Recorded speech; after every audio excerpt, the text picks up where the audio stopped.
सामाजिक जात तोड़ो समाज जोड़ो के नाम पर आंदोलन चल रहा था। मानिया बहन जी को उसमें जाने का अवसर मिला और मानिया बहन जी को जब उसमें बोलने का अवसर प्राप्त हुआ,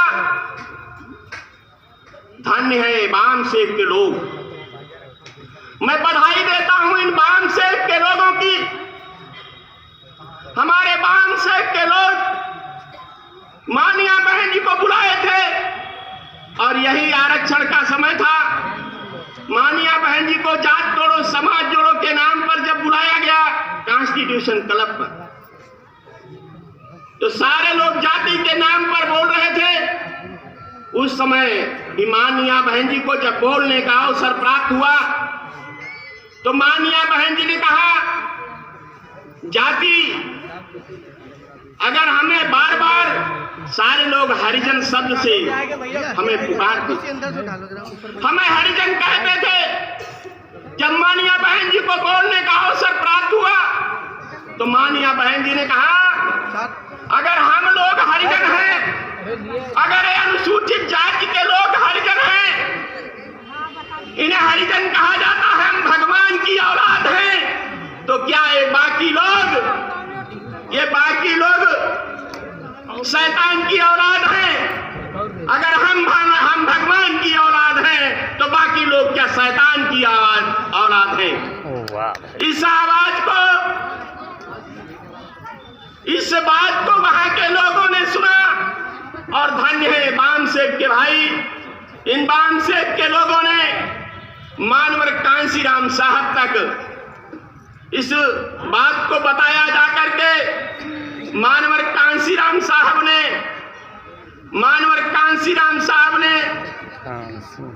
मानिया बहन जी से मिलने का समय लिया, उनके पिताजी से मिलने का समय लिया। मानिया बहन जी के पास जब मिलने के लिए गए तो मानिया बहन जी एक टीचर थी, पढ़ने की तैयारी कर रही थी, आईएएस की तैयारी कर रही थी। साहब कांसीराम जब मिलने के लिए गए, साहब ने पूछा, आप क्या करना चाहती हैं? तो मानिया बहन जी ने उस समय कहा, मैं आईएएस बनना चाहती हूं। और तो साहब ने कहा, आप आईएएस बनेंगी? आईएएस क्यों बनेंगी? तो साहब से बहन जी ने कहा, मैं आईएएस बनकर के समाज का भला करूंगी, समाज की मैं लड़ाई लड़ूंगी। मानवर कांसीराम साहब ने कहा, आईएएस तो सरकार के इशारे पर चलते हैं, जिसकी सरकारें होती हैं उसके हिसाब से आईएएस काम करते हैं। मैं तुमको आईएएस नहीं, मैं तुमको वो बनाना चाहता हूं, सैकड़ों आईएएस आपके पीछे फाइल लेकर खड़े हो। इस बात को साहब कांसीराम ने कहा। मेरे भाइयों, 1977 में बहन जी की उम्र कितनी थी?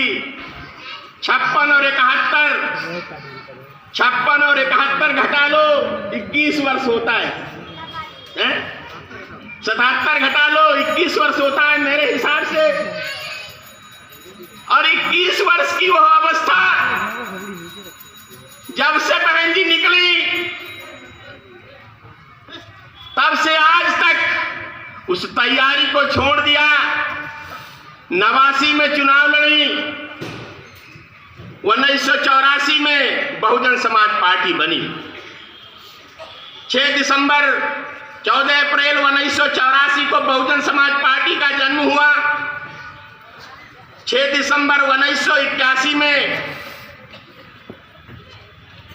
6 दिसंबर 1978 को वाम सेव का गठन हुआ। और वाम सेव क्या था जिसके बारे में आप लोग जानते हैं। वाम सेव एक संगठन था जो हमारे लोग सरकारी सेवा में थे और सरकारी सेवा में वाम सेव के लोग जो सरकारी सेवा में थे, साहब कांसीराम उनके पास जाते हैं और साहब कांसीराम ने वाम सेव के लोगों से तैयार किया था। वाम सेव क्या था? Backward and minority, schedule caste, schedule tribe, implied federation था। जो हमारे लोग सरकारी सेवा में थे, ये है गड़िया काची कुर्मी लोहार कहार बड़े सुनार तेली तमोली धोबी धान उपासी चमार के बेटे जो सरकारी सेवा में IAS से बनकर के IAS और PCS अधिकारी कर्मचारी और बाबू थे, उनके पास साहब कांसीराम गए और उनसे बताए, उनसे कहा पे बैक टू सोसाइटी के नाम पर आप तो एक IAS बन गए हो, आप IPS बन गए हो, आप अधिकारी बन गए हो, आप कर्मचारी बन गए हो, लेकिन इस समाज को क्या दे रहे हो? जिस समाज से निकले हो, यह गवैया काशीपुर में लोहार काट बड़े सुनार भेली तमोली धन पासी चमार के बेटों, जिस समाज से निकले हो उस समाज को आप क्या दे रहे हो? वो समाज आपकी तरफ टटकी लगाए देख रहा है, उस समाज को क्या दे रहे हो? 5% लोग तैयार हुए, ज्यादा नहीं तैयार हुए थे, 5% लोग तैयार हुए थे। और वो 5% जब लोग तैयार हुए, थोड़ी बात बनी तो 6 दिसंबर 1981 को DS4 बनाया साहब कांसीराम ने। 6 दिसंबर 1981 को DS4 बनाया, दलित शोषित समाज संघर्ष समिति बनाई। दलित शोषित समाज संघर्ष समिति के माध्यम से साहब कांसीराम ने काम किया। और जब थोड़ी और बात बनी, थोड़ी और जब बात बनी तो और जब थोड़ी और बात बन गई, समाज और थोड़ा मजबूत हुआ और उसमें बहुत सारे नारे लगे, वोट हमारा और राज तुम्हारा, ये नहीं चलेगा, नहीं चलेगा। ये नारा किसने लगाया था? DS4 ने लगाया। ब्राह्मण ठाकुर बनिया छोड़ बाकी सब है DS4, ये नारा किसने लगाया था? DS4 ने लगाया। ये 85% कमेरे नंबर 1 में नंबर 1 वाले निकल गए, नंबर 2 में नंबर 2 वाले निकल गए, नंबर 3 में नंबर 3 वाले निकल गए। ये 85% कमेरे। जब ये नारा लगे, थोड़ी बात बनी तो 14 अप्रैल 1984 को बहुजन समाज पार्टी बनाई। 14 अप्रैल 1984 को बहुजन समाज पार्टी बनाई। मानिया बहन जी भी साहब कांसीराम के साथ काम करना जब शुरू किया, साहब कांसीराम के साथ जब काम करना शुरू किया तो दिल्ली के एक कमरे में रहती, घर छोड़ दिया। घर वाले तैयार नहीं थे मेरे दोस्तों, मैं बताना चाहता हूं, घर के लोग तैयार नहीं थे। धन्य है बहन जी के भाई सिद्धार्थ जी, जिन्होंने पिताजी से कहा अगर ये बहन जी काम करना चाहती है, नाम लेकर के कहा अगर मायावती जी पार्टी राजनीति में काम करना चाहती है तो भेज दीजिए। भेजने को तैयार नहीं थे। भेज दीजिए, एक भाई उनके साथ रहेगा, एक भाई उनके साथ लगातार रहा बहन जी के साथ, आज भी एक भाई साथ में रह रहा है। बहन जी के साथ जब एक भाई रहा, लगातार बहन जी काम कर रही और वो जो IAS की तैयारी कर रही थी, वो दिन आया बात बड़ी हो जाएगी। हमारे विद्वान वक्ता तनवीर हजारी A से Z तक पार्टी की बातों को बताएंगे। मैं बताना चाहता हूं, जब माननीय बहन जी संगठन में काम करना शुरू किया, गली कूचे में गई हैं। गली कूचे में जाकर के अपने जनपद खीरी में हॉस्टल में आई थी। यही अनुसूचित जाति जनजाति का जो हॉस्टल बना, अनुसूचित जाति का जो हॉस्टल बना हुआ है हमारा, उसमें गई थी माननीय रमाकांत नीरज जी। ये सारे लोग उस समय उसी हॉस्टल में रहा करते थे। माननीय बहन जी आई थी, वो दिन याद होगा। उसके बाद हाथीपुर गई थी। बहन जी ने गली और कूचों में जाकर के संघर्ष किया है। आज लोग कह रहे हैं, आज ये लोग कह रहे हैं, मैं बताना चाहता हूं मानिया बहन जी धन्य है, इनके भाई जो इनके साथ रहे आज भी रह रहे हैं। मानिया बहन जी ने संघर्ष किया। 3 जून 1995 को बहन जी की सरकार बनी। 3 जून 1995 में पहली बार बहन जी उत्तर प्रदेश की जब मुख्यमंत्री बनी तो साहब कांसीराम ने जो कहा था, जब साहब कांसीराम कहा करते थे, रास्ते में साहब कांसीराम जाते थे तो कहते थे जो जमीन सरकारी है वो जमीन हमारी है, जो जमीन सरकारी है वो जमीन हमारी है। 3 जून 1995 को पहली बार जब सरकार बनी, उत्तर प्रदेश की पहली बार बहन कुमारी मायावती जी जब 38-39 वर्ष की अवस्था में पहली बार जब उत्तर प्रदेश की मुख्यमंत्री बनी, 1,67,000